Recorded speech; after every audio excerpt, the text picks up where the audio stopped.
Hi folks, we're going to take a look at number 17 on page 364. So they give us this pair of triangles, and I notice that these triangles share a side, so that's likely going to come into play. And they actually give us a lot of information here because they tell us to first find x, which is this side that they share, and then find y. So just to let you know, normally if I were to give this problem, I probably wouldn't specify that you have to find x first. I would just give you this example and say find y. And the idea is to see that this right-hand triangle doesn't have enough information to solve for y, because the only thing you know is that it's a right triangle and you have one side length, not enough to solve the triangle. Whereas you do have enough information on the left-hand triangle because you've got a side and an angle, and you know it's a 90-degree triangle. Excuse me. So the idea here is that you use information about the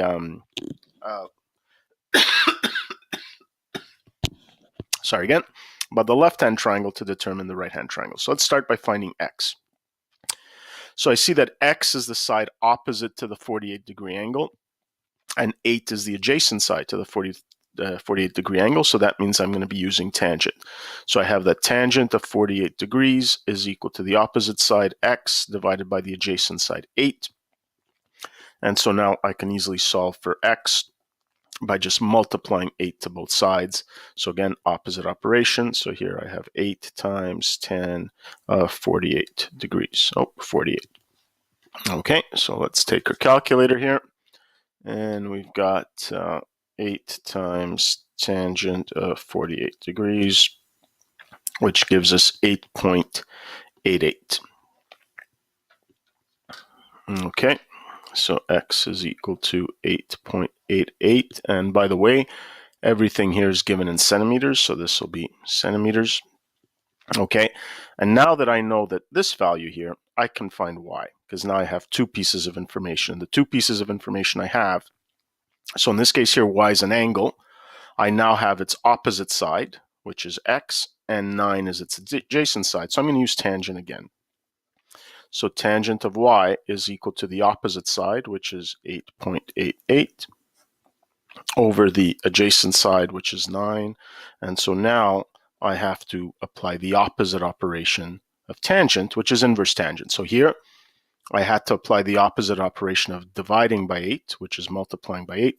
Here, opposite operation of tangent is inverse tangent. So tan negative 1 of 8.88 divided by 9. And that's going to be approximately equal to, I guess even here, I should have had an approximation sign. So let's do that here. What do we have? We have inverse tangent of 8.88 divided by 9. And if your calculator does not open up the brackets automatically, I strongly suggest that you get in the habit of doing that. And that gives us 44.6. Okay, there we go.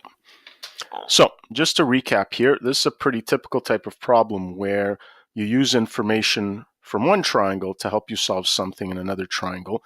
And usually what you have to look for is the thing that they have in common, which in this case here was this side length, which is common to both of these triangles.